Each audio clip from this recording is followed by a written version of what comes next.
comme je l'ai dit déjà sur différentes chaînes, etc., je pense que l'Ukraine, c'est pas notre combat. Je suis désolé de le dire. L'Ukraine, c'est pas notre combat. Voilà. La France, à mon avis, n'a rien à faire pour l'Ukraine, n'a rien à faire vis-à-vis de l'Ukraine.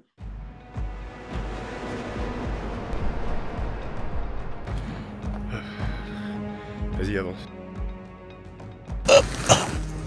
Pour montrer où on est dans un putain. He want to give your number Okay. for him, yeah? Okay. Okay. Qu'est-ce qu'on va faire? Alors on va visiter un village. Qui sort de ce tube de 152 mm.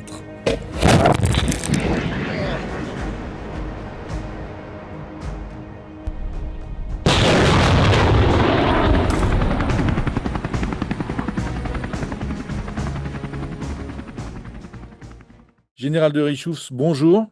Bonjour.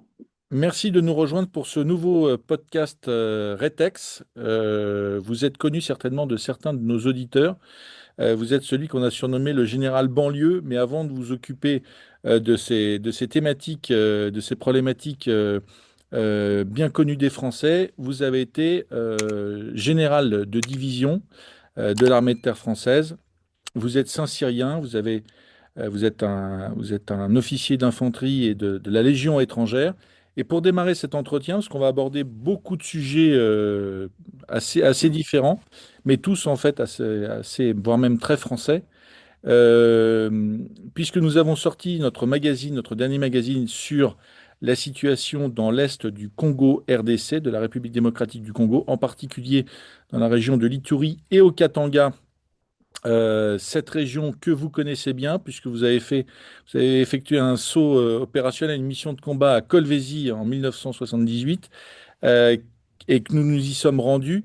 Quel souvenir vous regardez de cette mission si particulière et qui a fait la une de l'actualité, non seulement française, mais aussi occidentale, parce que je crois que c'était une mission, la Légion étrangère dans cette intervention faisait là la démonstration de son savoir-faire et de sa compétence, quelle que soit la latitude, quelle que soit la situation au sol. Écoutez, quel souvenir j'en ai. C'est un vieux souvenir maintenant. Ça fait quasiment 78, ça fait pratiquement plus de 40 ans. Il faut se remettre dans les conditions de l'époque pour les auditeurs qu'aujourd'hui ou les téléspectateurs que vous avez. Vous imaginez, il n'y avait pas de téléphone portable, on n'avait pas de satellite, tout était fait, j'allais dire, ben voilà, était fait vraiment dans l'armée, dans cette armée que j'ai bien connue, qui était cette armée qui sortait de la guerre d'Algérie ou à peu près, et qui avait encore des relents de deuxième conflit mondial avec les véhicules qui dataient des années 50, etc. Donc, en fait, le souvenir que j'en ai, c'est que c'était l'aventure, mais une aventure contrôlée. C'est-à-dire que nous sommes partis de Calvi en Corse à coup de sifflet. Bref, on ne s'attendait pas du tout à partir pour le Congo. Pourquoi? Parce qu'à l'époque, et je dis ça toujours pareil pour ceux qui nous écoutent, il y avait plusieurs fers au feu en France. Pour la France, il y avait le Tchad, il y avait la Mauritanie, il y avait oui, le Tchad, la Mauritanie, il devait y avoir un troisième, je ne sais plus lequel. Et puis, comment dirais-je, le Congo, c'était pas la terre française initiale, c'était Congo, c'était belge. Et donc, on ne s'attendait pas du tout à partir là-bas. Et le vol, donc il y a eu un vol un vol qui était avec UTA, donc on est parti de Solenzara, on a fait un crochet, je ne sais plus, on s'est posé, je pense, au Sénégal pour refueler. L'Algérie ayant refusé qu'on traverse directement par son territoire. Et on s'est retrouvé à Kinshasa. Et à Kinshasa, il y a un avion, un Transal qui arrivait, je crois, de Centrafrique avec des parachutes. Et puis les C-130, africains qui nous embarquaient. Voilà. Et donc, on a embarqué à ce moment-là. On ne savait pas trop où on allait. On savait qu'on allait quelque part. On allait du côté du sud bien sûr, du Zaïre. On n'avait pas de carte parce que ça n'existait pas. On n'avait que des cartes, des plans, et des plans de la ville, de la ville qui était une ville industrielle. Et donc, nous avons embarqué, je ne sais plus, dans l'après-midi ou matin ou l'après-midi. Il y a eu la distance. Bon, il y a la distance de vol. j'avais regardé, c'était la distance pour montrer que l'Afrique, c'est quand même un continent et les pays sont très grands. C'était la distance entre Berlin-Madrid. Voilà, donc Berlin-Madrid en Transal, où on s'est 130, et nous sommes arrivés là-bas, nous avons sauté, et tout de suite, nous avons été accueillis, évidemment, par les coups de feu. Bon, c'était la première opération que je menais, donc finalement, en définitive, c'est pas... et souvent, je veux dire, les soldats le disent, et dans les récits, les lectures que vous pouvez avoir, c'est que, en définitive, quand vous arrivez pris dans l'action, le danger, vous faites face au danger, mais vous n'imaginez pas que c'est le danger, quoi. Donc on y va. Pas de gilet pare-balles à l'époque, pas de médecin avec nous. Voilà, c'était, comme je vous le dis, l'aventure. Donc ça s'est plutôt bien passé. Et le souvenir que j'en ai, c'est les Belges, les familles belges sont sorties de leur bungalow avec des tasses de café, de thé, du chocolat pour nous offrir parce qu'ils étaient libérés de la menace qui pesait sur eux. Et puis nous avons, là, à ce moment-là, nous avons mené le combat les quelques jours. Et moi, je suis resté, enfin, la compagnie dans laquelle j'étais adjoint de compagnie. Nous sommes restés un mois, je crois, sur place là-bas parce qu'il fallait permettre aux autres de rembarquer, de partir avec d'une part des Marocains qui nous relevaient, et des soldats marocains qui nous relevaient, et puis les Belges également qui embarquaient tous leurs ressortissants. Bon voilà, donc je vous dis ce que j'en retire, c'est l'aventure, une aventure qui s'est relativement bien déroulée malgré les quelques morts que nous avons eues. Comme je vous le dis, c'est l'expérience que nous en avons tirée à ce moment-là. Je pense que les armées en ont tiré, c'est que on n'avait pas forcément les moyens adéquats. Et après, dans toutes les opérations qu'on menait, il y avait les antennes médicales, les prêtres, les médecins qui sautaient avec nous, les gilets pare-balles qui sont arrivés. Vous voyez, on était encore sur le vieux schéma, enfin le schéma ancien de ce qui pouvait être la guerre d'Algérie ou d'Indochine. On était simplement avec nos treillis et puis notre FAMAS, non, mais on n'avait pas de FAMAS à l'époque, on avait que les PM MAT 49 et puis les fusils, quoi. On a reçu, ça c'est, je suis désolé de vous dire ça, mais on a reçu les premières lunettes de la visée nocturne sur place, hein, donc en 78, les premières pour mettre sur les fusils, voilà. Donc voilà, ce que j'en retire, c'était vraiment une aventure, une expérience extraordinaire, une aventure parce que c'est un pays immense que vous avez visité, je pense, votre journal a dû visiter. C'est un pays immense avec des mines à ciel ouvert énormes. Donc tout ça, on faisait ça avec des véhicules qu'on avait chapardés, j'ai pas d'autres termes, qu'on avait piqué, des véhicules qu'on avait piqués pour être motorisés, quoi. Hein, on n'est pas question de faire ça à pied sur des dizaines et des centaines de kilomètres. Donc on avait des véhicules qu'on a redonnés bien évidemment à leurs propriétaires en partant.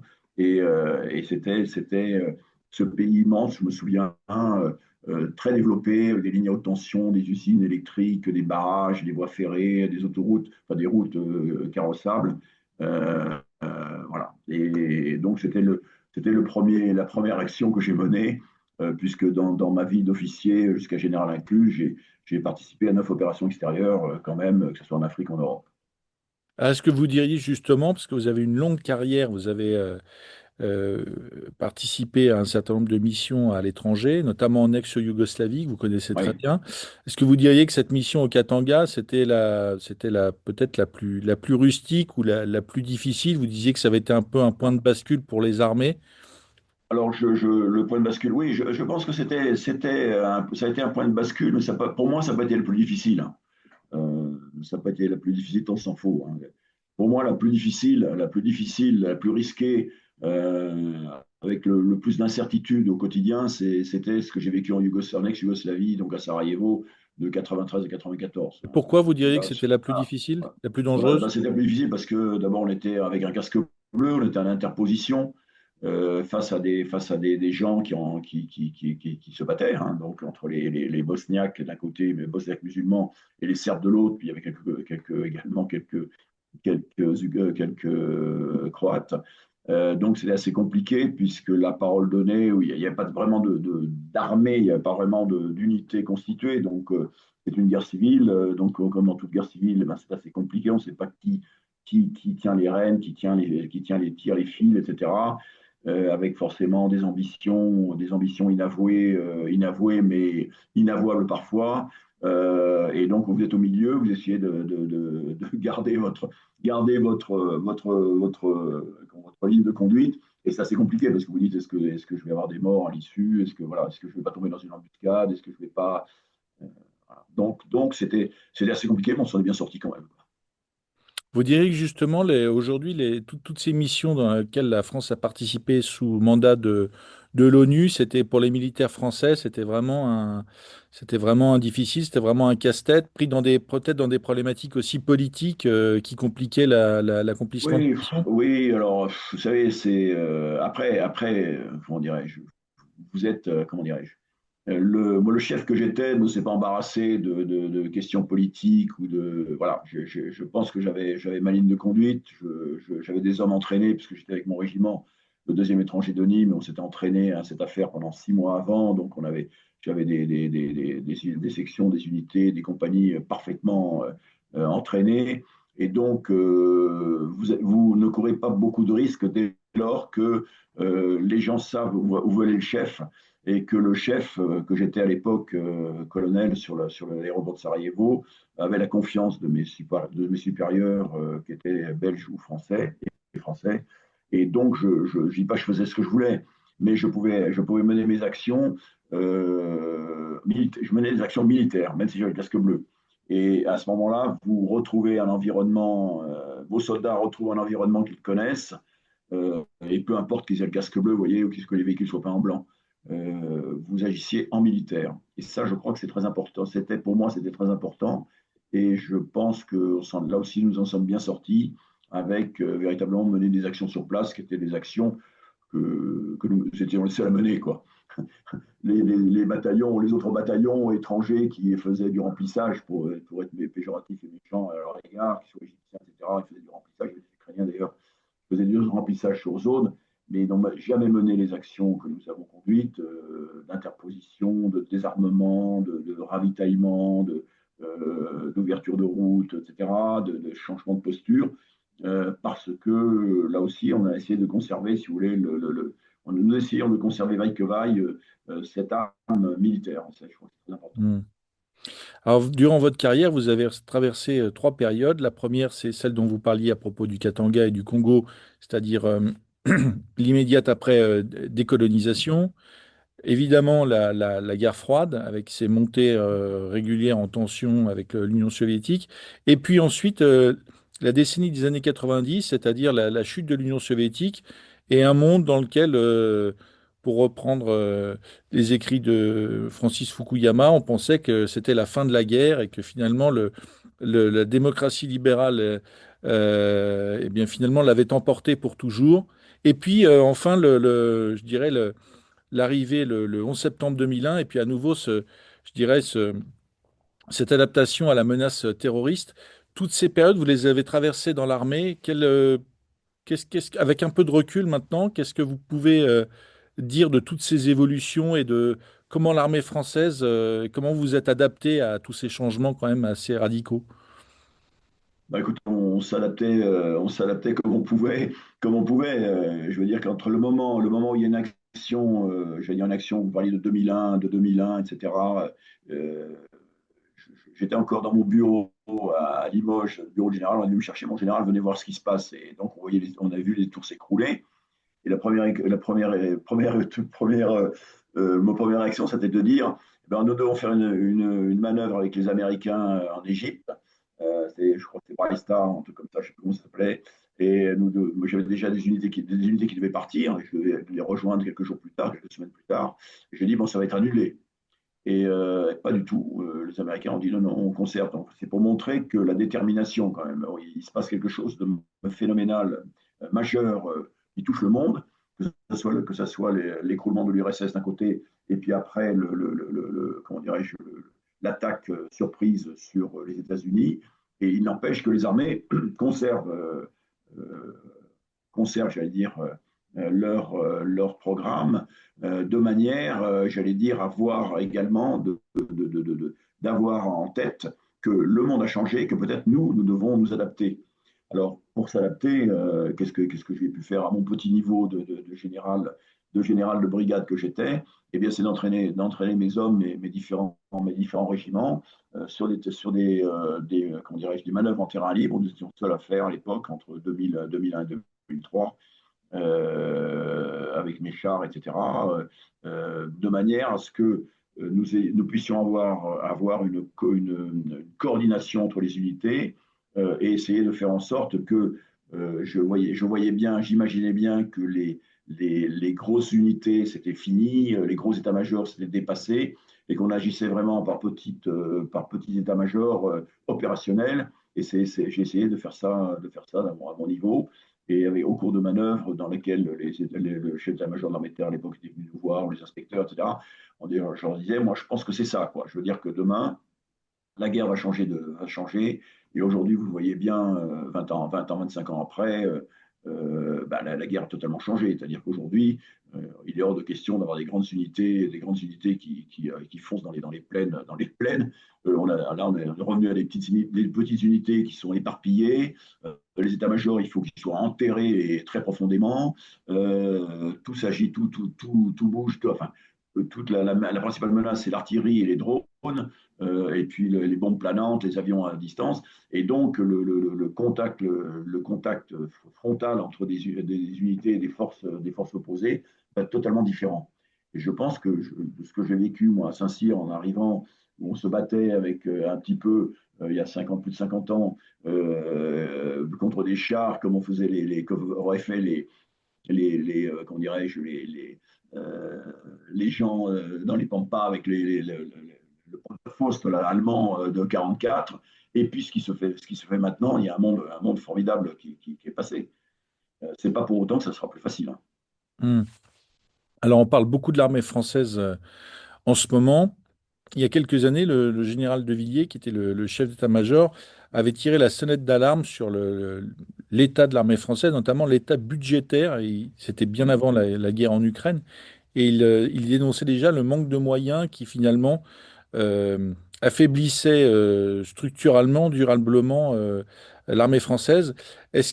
Comment vous avez réagi à l'époque? Est-ce que vous avez donné raison au général de Villiers et à son analyse de la situation? Et comment vous avez interprété peut-être, je dirais, euh, je- le traitement de l'armée par, pendant 20 ans, là, par, je dirais, le- le- la présidence Chirac, la présidence Sarkozy, la présidence Hollande, la présidence Macron, avec le recul, toujours pareil, quel regard vous portez sur le traitement de l'armée par le politique? Je porte un regard très critique, bien évidemment.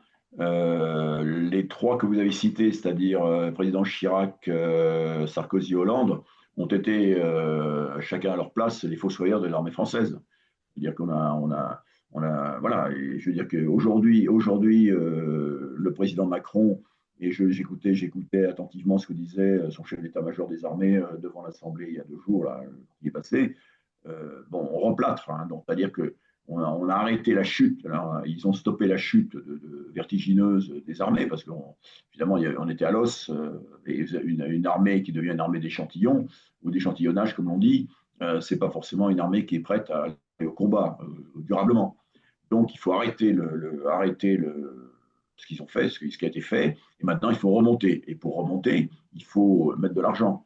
Est-ce que pour autant l'argent sera présent, comme il est dit, de manière à ce que les industriels, d'une part, refassent de l'armement, des munitions, et puis essayent d'avoir des stocks qui soient des stocks normaux pour mener bataille?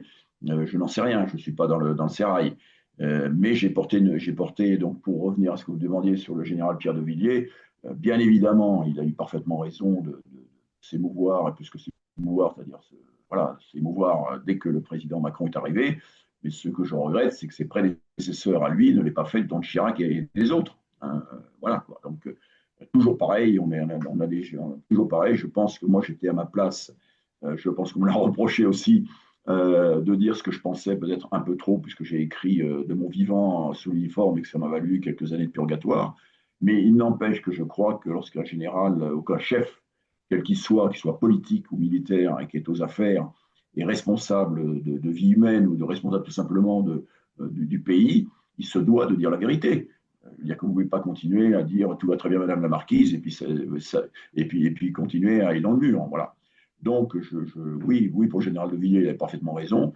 Ce qui est un peu regrettable, c'est que ses prédécesseurs ne l'aient pas fait avant aussi. Vous avez connu de nombreuses opérations extérieures. Quand le président Macron parle de cette coalition des volontaires avec la possibilité d'envoyer des soldats français en Ukraine, bon, on ne comprend pas bien si c'est à quel niveau ce serait, si ce serait vraiment en arrière de la ligne de front, si ce serait plus au contact. Qu'est-ce que vous en pensez? Et finalement, dans l'état actuel de l'armée française, est-ce qu'on aurait les moyens de mener une telle opération? Alors, ce que j'en pense, comme je l'ai dit déjà sur différentes chaînes, etc., je pense que l'Ukraine, c'est pas notre combat. Je suis désolé de le dire. L'Ukraine, c'est pas notre combat. Voilà. La France, à mon avis, n'a rien à faire pour l'Ukraine, n'a rien à faire vis-à-vis de l'Ukraine. Euh, D'autant que politiquement, on avait été très engagé à l'époque, après Maïdan, la France avait été très engagée, donc politiquement, ils auraient dû agir à l'époque en anticipant ce qui s'est passé après avec l'invasion de l'Ukraine. Ça, c'est ma vision, hein, je ne peux pas forcément partager. Ça, c'est le premier point. Le deuxième point, je crains que l'Ukraine et la Russie, cette menace qu'on fait planer sur les esprits français en disant la Russie demain risque de, etc., ça permet de cacher, de dissimuler les autres difficultés que nous avons eues, au même titre que le Covid. On a dissimulé les problèmes, tous les problèmes des hôpitaux, de la médecine, etc. Et là, on dissimule tous les problèmes qui sont les problèmes bien français de les banlieues, l'insécurité, les difficultés économiques, etc. Et donc, on dit l'Ukraine, l'Ukraine. Bon. Alors, pour revenir à votre question, qu'est-ce que feraient les armées françaises là-bas? J'en sais trop rien. Est-ce que les armées seraient une espèce de casque bleu ou casque, ce que vous voulez, européen vis-à-vis des deux protagonistes pour leur dire, bon, n'allez pas plus loin, restez un petit peu ce qu'on a fait dans le casque bleu en Bosnie-Herzégovine avec, voilà. Ou alors c'est une préparation plus musclée, comme l'on dit, pour une aventure militaire dans quelques années, comme le suggère, comme il est suggéré avec le plan, la programmation militaire de montée en puissance de nos armées. Je crains là que on soit tout seul, parce que j'ai cru comprendre là aussi que la totalité, enfin la plupart des pays européens répugnent à mettre qui que ce soit sur le terrain. Voilà. Je n'en sais trop rien. Ce que je sais, il ne faudrait pas engager nos armées impunément dans des difficultés où on ne puisse pas faire machine arrière, quoi. La caractéristique de cette guerre, côté russe comme côté ukrainien, c'est une mobilisation quand même assez forte de soldats qui ne viennent pas de l'armée de carrière. Du côté ukrainien, il y a énormément évidemment de mobilisés. On en est à la troisième mobilisation. Côté russe, il y a eu une mobilisation, mais une grosse partie du contingent, au moins la moitié, elle est constituée aussi de volontaires, de gens qui n'avaient pas d'ailleurs soit qui avaient effectué leur service sous l'Union soviétique, soit des gens qui n'y connaissaient absolument rien et qui ont décidé de s'engager. Ce qui fait qu'on a des masses quand même de centaines de milliers d'hommes sur le terrain. Est-ce que, et on va y venir à votre action dans le civil auprès des banlieues, est-ce que vous imaginez en France, comme ça, une espèce pas de levée en masse, mais enfin d'engagement massif aux côtés de l'armée professionnelle? L'armée de terre, je crois, c'est 110 000 hommes. Comme ça, une espèce de contribution citoyenne à une guerre comme ça de haute intensité, avec le caractère hybride que vous rappeliez pour les drones et tout le reste. Si vous voulez, pour qu'il y ait une levée en masse, je crois qu'il faut qu'il y ait une menace. Et pour qu'il y ait une menace, je pense que tant que les Français, de mon point de vue, hein, si les frontières ne sont pas menacées d'une manière ou d'une autre, je ne vois pas pourquoi, pour quelle raison tous les Français se lèveraient en masse pour se battre à un ennemi qui est quand même, je vous rappelle, un ennemi entre guillemets, c'est-à-dire une menace potentielle qui est au-delà de la Pologne. Donc il faut là aussi, avant nous, il y a l'Allemagne, la Pologne, et puis après on peut voir, quoi. Ça, c'est le premier point. Le deuxième point, je pense que l'armée française est encore une armée squelettique, enfin une armée, oui, une armée sans grand nombre, mais elle ne pourra pas avoir le nombre, parce que je veux dire que la France n'a pas les moyens d'avoir une armée d'1 million d'hommes en permanence sous les drapeaux. Donc notre armée sera toujours une petite, faible en nombre. Ceci étant, pour la renforcer, il va falloir travailler sur les réserves. Et et je pense que là, ça fait des années qu'on entend parler de ça, et que les réserves, pour avoir des réserves, eh bien, d'abord il faut les payer, il faut qu'ils soient disponibles, ils sont dans les entreprises, ils travaillent, donc c'est compliqué. Mais je pense qu'on ne pourra pas faire on ne pourra pas faire comment dirais-je, pas faire une armée prête à les combattre si on n'a pas les réserves. Et pour avoir des réserves, il faut avoir des gens jeunes. Donc, les gens jeunes qui vont venir dans les armées, ils sont également sollicités par les entreprises, vous voyez ce que je veux dire, ils sont sollicités par les administrations. Donc, on va taper sur on tape sur la même classe d'âge, et voilà. Et c'est assez compliqué. Donc, une levée en masse, moi, je n'y crois pas. Mais c'est toujours mon point de vue. Vous avez parlé de la Russie et de l'Ukraine, conflit que je suis quand même assez attentivement par les différentes rubriques qu'il y a ici ou là.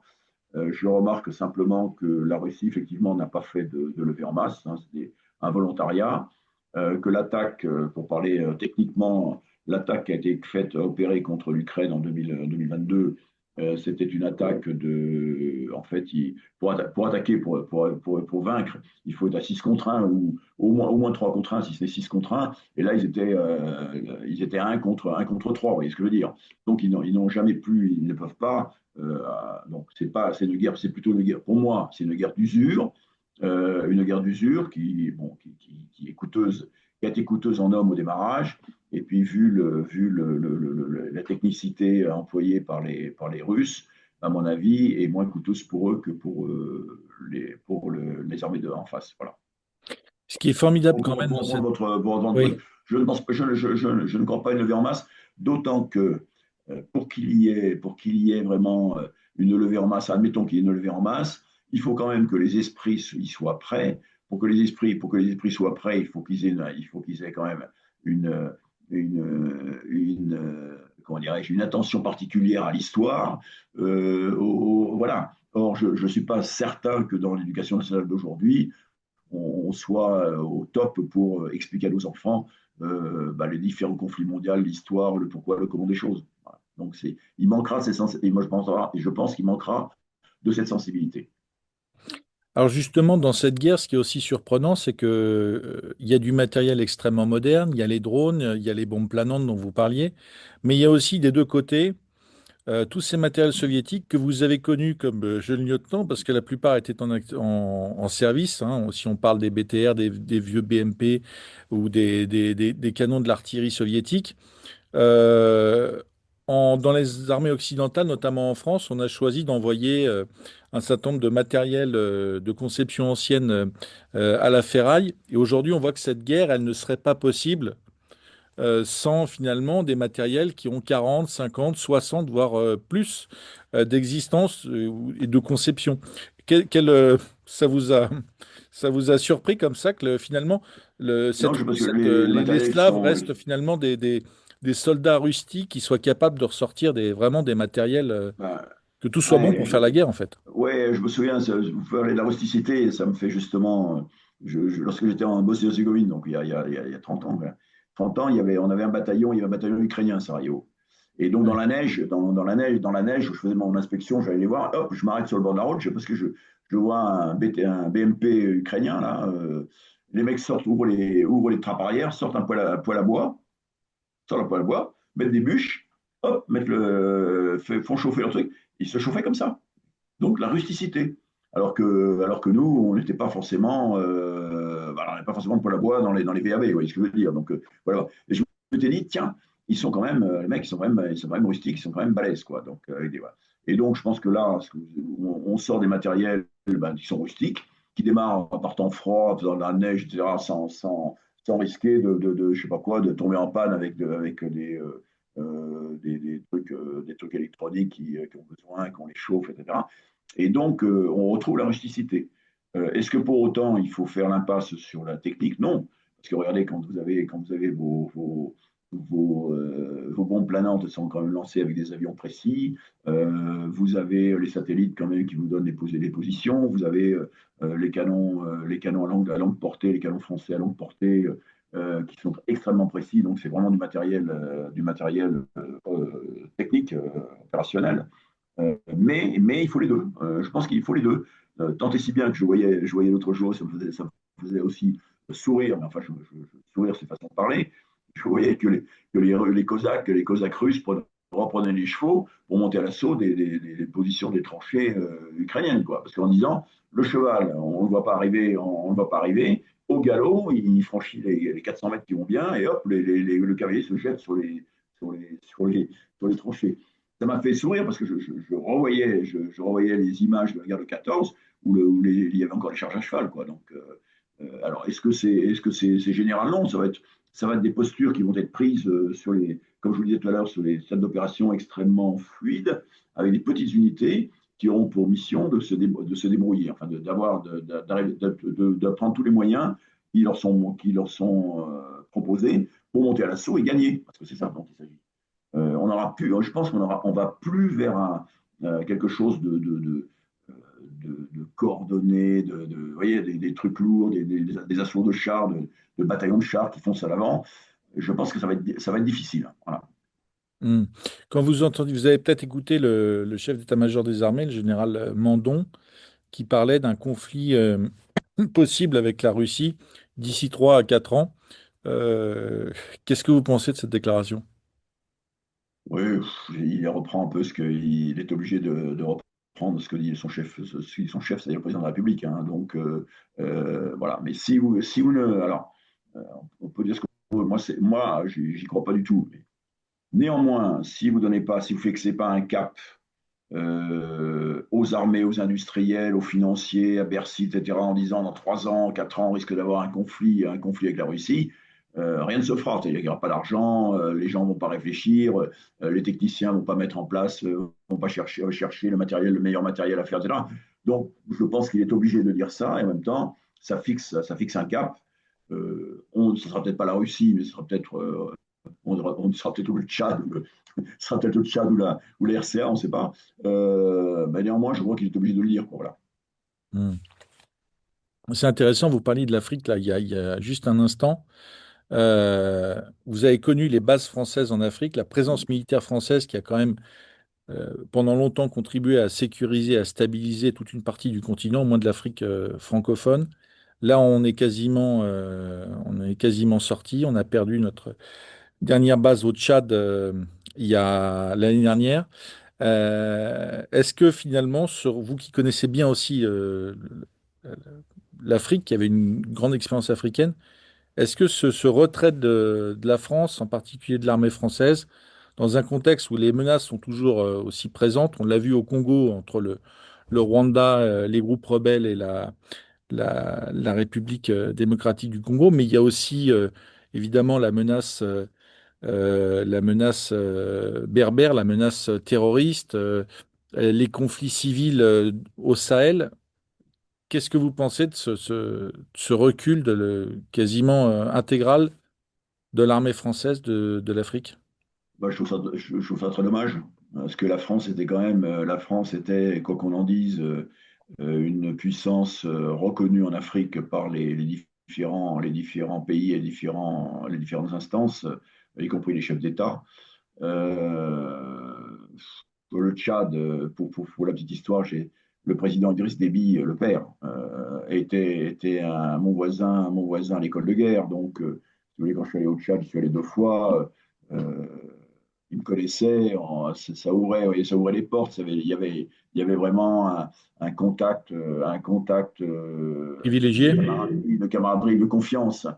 Même chose quand je suis allé en Côte d'Ivoire, le chef d'état-major de Côte d'Ivoire était fait sincère avec moi.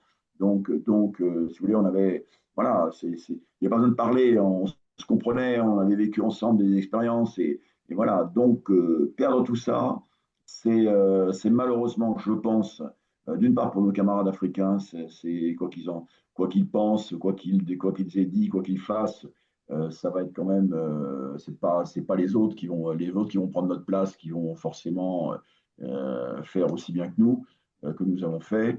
Et moi je crois, parce que je suis un éternel optimiste, je pense que la France reviendra. La France reviendra peut-être sous d'autres formes, moins militaires peut-être, mais voilà, parce que on on peut pas se passer de l'Afrique quand même. Je veux dire, c'est quand même un continent qui est riche, qui est riche, qui a besoin, qui est riche, qui est peuplé, qui a une population qui cherche voilà.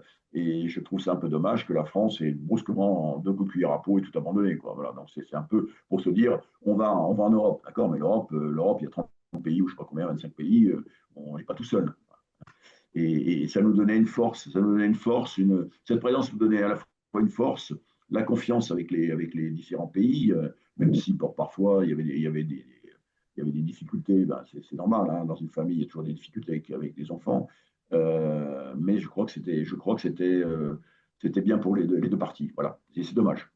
Quelque part, l'armée française, elle a quand même été enfin, le vide créé par le retrait de nos troupes, ça crée finalement, paradoxalement, on le voit d'ailleurs au Mali, un déséquilibre et en fait, ça déstabilise complètement la région. Parce que finalement, elle a été toujours un peu l'arbitre et elle a contribué à geler quand même largement les conflits. Oui, tout à fait. Oui, ce que je vous dis, tout à fait. Donc après, qu'est-ce que vous voulez que je vous dise? Après, soit on nous a fait partir, soit on est parti de nous-mêmes, sans chercher à. Je crois, je ne veux pas non plus. Il y a eu peut-être des tractations internes entre le Quai d'Orsay et puis les pays africains. Mais ce que j'en vois, ce que l'on me dit, ce qu'on me raconte, ce que j'écris, ce que je lis, on est parti du jour au lendemain comme ça, quoi. Donc pendant des années, on s'est battu contre le terrorisme, hein. Rappelez-vous, euh, toutes les idées qui étaient engagées pendant des années, placées par Hollande, François Hollande, et puis qu'on poursuit jusqu'à récemment. Finalement, c'est l'heure de dire, bah, finalement, on est allé là-bas pour rien, parce qu'il n'y a pas de terrorisme, quoi. Donc on replie bagage. Je trouve que c'est un peu curieux comme raisonnement, et surtout, c'est peut-être un peu irresponsable aussi. Hmm. Alors, lorsque vous avez quitté l'armée, vous avez travaillé dans un certain nombre de grands groupes dans le privé, et puis vous avez choisi un engagement citoyen qui vous a fait connaître du grand public. Vous êtes devenu auteur d'ailleurs, enfin vous avez continué à écrire, vous l'étiez déjà en tant qu'officier, vous l'avez dit, ça vous a attiré quelques problèmes. Et alors là, d'ailleurs, vous avez sorti votre dernier ouvrage qui s'appelle La France sécessionniste, que faire, qui est disponible à The Book Edition. Donc pour faire simple, je conseille à nos auditeurs d'aller sur Amazon et de le commander. C'est à mon avis le plus simple. Et alors, votre engagement citoyen, finalement, vous le démarrez avec ce qu'on appelle les banlieues françaises. Vous avez d'ailleurs été surnommé le général banlieue. Est-ce que Le vous général des pourriez nous banlieues, le dire, général des banlieues. général des banlieues, est-ce que vous pourriez nous dire en quoi consistait cet engagement et pourquoi, finalement, vous auriez pu choisir je dirais, de mener une carrière dans le privé de manière assez classique. Là, vous avez choisi quand même un sujet éminemment politique et quelque part assez risqué. Oui, alors le risque, c'est pas pour me faire peur, hein, vous imaginez bien, c'est pas le truc. Non, mais si vous voulez, quand j'ai quitté, non, j'étais chez le gouvernement militaire de Paris pendant 3 ans, de 2003 à 2006. En fait, je me suis posé la question parce qu'on parlait déjà des banlieues, l'insertion, l'intégration, le ceci, le cela. Et je m'étais posé la question de fond. Je dis, mais en France, nous avons des légionnaires. Nous avons la meilleure armée du monde, tout le monde l'envie, hein, 150 nationalités qui viennent, qui frappent à notre porte, qui intègrent la France, et nous en faisons les meilleurs soldats du monde, voilà, quelle que soit la religion, le dialecte, etc. Nous en faisons les meilleurs soldats. Et comment se fait-il que parallèlement à ça, nous avions dans nos banlieues, il y a 20 ans en arrière, entre 30 et 50 nationalités, ça dépendait des banlieues, et nous ne soyons pas fichus d'en faire les meilleurs citoyens du monde. C'est la question simple. Alors je me suis dit, ben, qu'est-ce qu'on peut faire? Alors j'avais avec moi dans mes responsabilités de général adjoint, j'avais avec moi des réservistes opérationnels, des réservistes citoyens, c'est-à-dire des hommes et des femmes qui n'ont pas le temps ou pas l'âge ou plus l'âge de revêtir l'uniforme pour aller faire sentinelle, comme vous les voyez dans nos rues là, mais qui peuvent donner de leur temps aux autres. Et puis, j'avais des réservistes locaux à la jeunesse et à la citoyenneté, c'est-à-dire des responsables de quartier qui était animé par l'insertion, l'intégration, le drapeau, voilà, qui œuvrait dans les quartiers. Et ces gens-là me disent, mon réserviste citoyen qui était un entrepreneur dans le 93 me dit, mon Gérald, moi, j'ai une entreprise, je ne sais plus quoi, une entreprise, je voudrais recruter, je n'arrive pas à avoir de jeunes, et si je ne recrute pas, ben, je vais devoir diminuer mon chiffre d'affaires et mettre la clé sous la porte. Et à côté de ça, j'avais des réservistes à la jeunesse et à la citoyenneté qui disaient, moi, mon général, je suis dans les cages d'escalier, je leur fais faire du foot, je fais faire du foot, je fais du sport le dimanche, mais si je n'ai pas, in fine, une solution pour les mettre au boulot, ben, ils vont retomber dans la drogue, voilà. Et là, moi, je dis, bah, c'est simple, on va essayer de regrouper les deux. Alors, c'est mis autour d'une table, chef d'entreprise, le réserviste citoyen et moi. Et on s'est dit, c'était en 2023, 2003, je crois, 2004, hein, voilà. Et on s'est dit, bon, qu'est-ce qu'on peut faire? Et donc, on s'est dit que pour entrer dans l'entreprise, il y avait quelque chose d'important, c'est que les gens aient le permis de conduire. C'est-à-dire que c'est capital. Comme aujourd'hui, toutes les entreprises sont motorisées, tout le monde avait son véhicule, il fallait avoir le permis de conduire. Mais pour avoir le permis de conduire, il faut plusieurs choses. Un, il faut réapprendre, il faut retourner sur le banc de l'école, apprendre le français, les mots, le vocable, comprendre le sens des mots. Le permis de conduire, c'est extrêmement compliqué, donc pour avoir le code, il faut travailler, il faut aller vite, il faut là aussi. Hein. Et puis, bien sûr, il faut accéder à l'entreprise, et pour accéder à l'entreprise, eh bien, il faut s'entraîner, il faut être disponible, il faut aller voir l'entreprise, il faut vérifier ce que l'on va faire, etc., etc. Et donc, c'est né comme ça. Et donc, on est parti sur un process de 6 mois avec une coalition, ce que j'appelais une coalition, j'appelle toujours ma coalition. Donc, la coalition, c'était qui? C'était les jeunes des quartiers qui avaient été recrutés par les missions locales ou par les maires ou par vous voyez, des gens qui étaient limite basculés dans la délinquance. Mais il y avait le petit plus, c'était de dire, moi, je voudrais quand même faire quelque chose. Donc, cela. Donc, il y avait les jeunes, les entreprises qui se disaient, mais moi, mon général, moi, je recrute des gens, je ne veux rien payer. Hein, je vous dis tout de suite, parce que si vous m'envoyez des gens qui sont déjà des bras cassés, je ne vais pas encore payer pour les bras cassés. Moi, j'avais bien compris, donc j'ai dit, OK, vous aurez des jeunes, mais ils sont formés. Auto-école, de sport, parce que ça s'appelle permis sport-emploi, donc du sport pour que les gens fassent du sport, qui arrêtent de manger des cacahuètes et boire du coca devant la télé, qu'ils grossissent. Donc, ils font du sport. Et puis j'avais besoin des armées, une semaine, parce que c'était un peu le passeport de rentrée, le passeport connu de tout le monde pour les entreprises en disant, ils sont passés quand même par les armées, quoi.